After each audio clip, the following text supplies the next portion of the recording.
Steve, you had a few thoughts about why isn't the Budget Act followed anymore?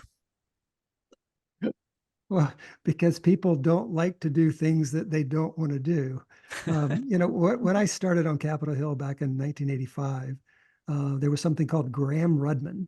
It was named after two senators, Graham and Rudman. But the goal back then was to balance the budget. And the budget process was focused on a 3-year or 5-year time period, and we were going to try to balance the budget. That was sort of the goal that everybody shared, Democrat and Republican. Deficits were bad. We wanted to balance the budget. And as time went on, it got a little bit harder to balance the budget. And so they decided that instead of doing 3-year and 5-year budgets, they'd start doing 10-year budgets because that was the plausible period in which you could get to balance over 10 years. And, in the late 1990s, 99, 2000, 2001, we actually got there. We actually balanced the budget. But then things after the dot-com burst in 2001 and the economy went south, the big Bush tax cuts.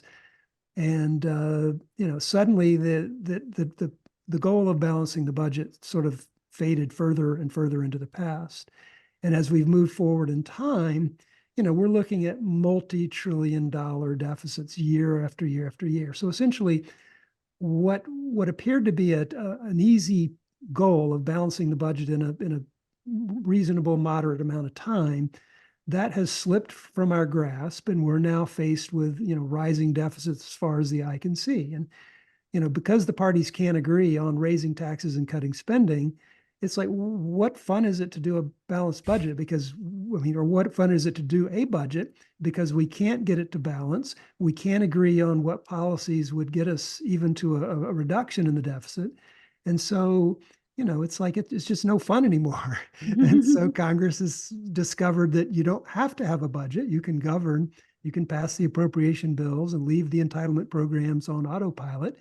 And we're just going to muddle through. And that's sort of where we are. And that's what's happened. Yeah, that's it's the dieting analogies. You're so far off where you want to be. Oh, the heck with it. Yeah.